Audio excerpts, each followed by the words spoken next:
সামনেই ভোট রয়েছে, বঙ্গযুদ্ধ রয়েছে, কিন্তু সেই বঙ্গযুদ্ধের আগে বীরভূমে কোন্দল কাটা লাল মাটির দেশে চওড়া হচ্ছে তৃণমূলের ফাটল। কাজল বনাম কেষ্টর লড়াইয়ে টেনশন ক্রমশ বাড়ছে।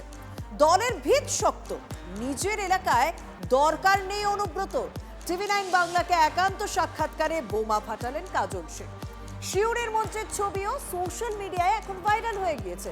দলে অশান্তির অসুখ কতটা গভীর প্রশ্ন তৃণমূলের অন্তরে।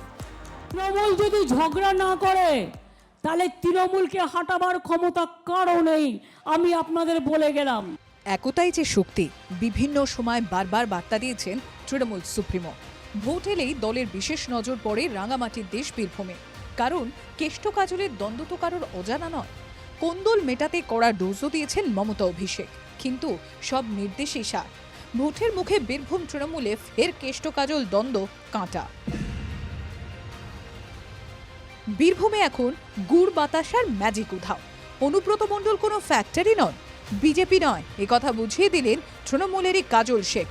হাসন বিধানসভা কেন্দ্রে তৃণমূল প্রার্থী স্পষ্ট কথা, ভোট প্রচারে এখানে অনুব্রতর আসার প্রয়োজন নেই। আর হাসন বিধানসভার মানুষের যে সংগঠন আছে, ওখানে যে ভিত আছে, আমি এই কয়েকটা যেটুকু উপলব্ধি করতে পেরেছি, এখানে নতুন করে সাজানোর কিছু নেই।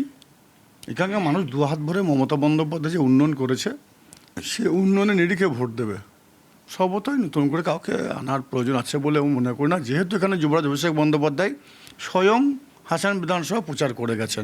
জেলায় অনুব্রত মণ্ডলকে দলের সেনাপতি হিসেবেও মানতে নারাজ কাজল শেখ। বীরভূম জেলার সেনাপতি বলতে গেলে স্বয়ং মমতা বন্দ্যোপাধ্যায়, স্বয়ং অভিষেক বন্দ্যোপাধ্যায়। বীরভূমের নকুলদানা গুরু বাতাসা নেই, এখন মমতা বন্দ্যোপাধ্যায় উন্নয়ন আছে। গত সোমবার সিউড়ির মমতা বন্দ্যোপাধ্যায় সভামঞ্চে তৃণমূল সুপ্রিমোর সামনেই অসন্তোষের ভঙ্গিতে কিছু বলতে দেখা যায় অনুব্রত মণ্ডলকে। এরপরই মঞ্চের যে প্রান্তে কাজল শেখের সামনে দাঁড়িয়েছিলেন অনুব্রত, সেখান থেকে সম্পূর্ণ উল্টো দিকে চলে যান তিনি। সিউড়ির মঞ্চে উঠেই মমতা বন্দ্যোপাধ্যায় কাজল শেখকে বলতে থাকেন একসঙ্গে কাজ করতে হবে। সূত্র এমনটাই বলছে। একাধিক নেতার বক্তব্য অনুযায়ী বা তৃণমূল সূত্র অনুযায়ী সেখানে মমতা যে কাজলকে যেমন বলেছেন অনুব্রতর সঙ্গে কাজ করতে হবে, তেমনি অনুব্রতকেও ডেকে নেন যে একসাথে কাজ করতে হবে প্রত্যেককে। অনুব্রত জানিয়ে দেন তিনি এইভাবে কাজ করতে পারবেন না বলে অনুব্রত ঘুরে চলে যান। সেই ভিডিও ভাইরাল এখন। সূত্রের খবর, মমতা সিউড়ির সভায় মঞ্চে উঠেই কাজল শেখকে ফের একসঙ্গে কাজ করার বার্তা দেন। তৃণমূল নেত্রী স্পষ্ট জানিয়ে দেন জেলার সব আসন জিততে হবে। অনুব্রত মণ্ডলকেও ডেকে নেন মমতা, কিন্তু অনুব্রত জানিয়ে দেন তিনি কাজলের সঙ্গে কাজ করতে পারবেন না। ভিন জেলাতেও প্রচার করছেন অনুব্রত, কিন্তু নিজের জেলার কাজল শেখের হাসন বিধানসভা নিয়ে স্পিকটি নট অনুব্রত। কোনো জায়গাতে বাদ নাই, খয়রাসুল থেকে, ইলামবাজার থেকে, সিউড়ি থেকে, রাজনগর থেকে, কোনো জায়গায় বাদ নাই। কি বলছেন জেলা তৃণমূল নেতৃত্ব? দলের সবাই অপরিহার্য, সবারই দলের প্রয়োজন আছে, সবাই মিলে দল। মমতা বন্দ্যোপাধ্যায়, অভিষেক বন্দ্যোপাধ্যায় বারবার বলেছেন সবাই মিলেই করতে হবে দল। বিরোধীরাও কটাক্ষ করতে ছাড়েননি। পাথরের ডিসিআর এক মণ্ডলবাবু আছে, সেই মণ্ডলবাবুর টাকা আগে কেষ্টমণ্ডলের কাছে যেত, এখন কাজল শেখের কাছে। দুঃখের বিষয় এটাই, পশ্চিমবাংলার বুকে আমরা দেখতে পেলাম যে মুখ্যমন্ত্রীর সামনে আসলে এই টাকার ভাগবাটোয়ারার অঙ্ক নিয়ে ঝামেলা হচ্ছে।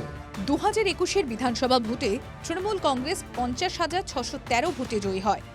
অতীতে তৃণমূলের রেজাল্ট বীরভূম জেলাতে ভালো হলেও এবার একাধিক নেতা মমতা বন্দ্যোপাধ্যায় কিছু অভিযোগ করেছেন যে অনুব্রত মণ্ডল এবং কাজল শেখ এক না হলে আখেরে দলের ক্ষতি হচ্ছে। ক্যামেরায় দেবব্রত সরকার ও অরিত বোসের সঙ্গে তন্ময় প্রামাণিক, টিভি9 বাংলা।